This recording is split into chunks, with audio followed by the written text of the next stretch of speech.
დაბეჭდილებები განუმეორებელი. შეიძლება ითქვას ცხოვრებაში ერთ-ერთი საუკეთესო. თვითონ მოვლენა რომ მოვახერხეთ შესვლა განსათავში, სადაც ერთ დროს საქართველოს მეფეთა განძი ინახებოდა თავისთავად, ჩემ ცხოვრებაში უმნიშვნელოვანესი მომენტი იყო და მე თვითონ ბუნება ლეჩხუმის ხვამლის და განუმეორებელი სილამაზე ბაქანი იგატარებული რამდენიმე დღე იმდენად შთამბეჭდავია, რომ ძნელია სიტყვით გამოთქვა. განსაკუთრებით ღამით, როდესაც დაბლა ჩანს განათებული ქუთაისი ზევით ვარსკვლავებით მოჭედილიცა ზღაპრული სანახაობა.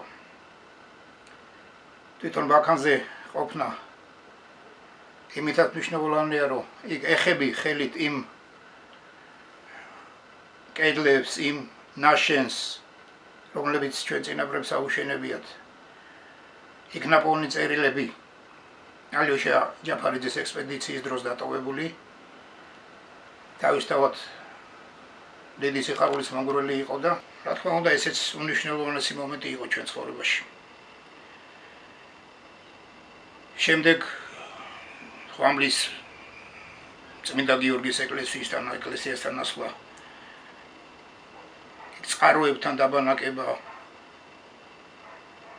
განუმეორებელი მოგონებები ერთი სიტყვით, რომელსაც ძნელად თუ რამე შეედრება ცხოვრებაში. ხვამლის შემდეგ ჯგუფი ხომლი კიდე მრავალ ექსპედიციას აწყობს. ვიყავით საქართველოს სხვადასხვა კუთხეებში და ცხოვრებისეული გამოცდილება იქ მიღებული ისეთია, რომ ალბათ მთლიანად ცვლის ადამიანის ცხოვრებას, რაღაც კონკრეტულს გასწავლის და მიზნისკენ სწრაფვას, რაც მე მგონია, რომ მნიშვნელოვანია ადამიანის ცხოვრებაში. სამეგობრო წრე იმ რთულ პირობებში გაცნობილი, იმ სიძნელეების სატანის დროს დამეგობრებული ადამიანი მთელი ცხოვრების მანძილზე იმ მეგობრად რჩება, რომელსაც ყოველთვის ენდობი და რომელიც ყოველთვის გინდა, რომ შენ გვერდში იყოს. ხვამლის ბაქანზე ჩვენი წერილების დასატოვებლად გავაკეთეთ ხის ზარდახშა, რომელზეც გეომეტრიული ჩუქურთმები ამოვჭერეთ, რაც მაშინ იყო ჩემი შესაძლებლობის პარალელში. დღესაც იგივე საქმიანობას ვეწევი, ვაკეთებ ჩუქურთმებს საეკლესიო კანკელებზე, აღსავლის კარზე, კიოტებზე, ეკლესიის კარებებზე, რაც მნიშვნელოვანია და ჩემი აზრით საინტერესოა იმ ხრივაც, რომ რაღაცნაირად დაკავშირებულია ესე ხვამლის მთასთან და იმ ექსპედიციებთან, რომელიც ჩვენ ხვამლისთაზე მოვაწყეთ.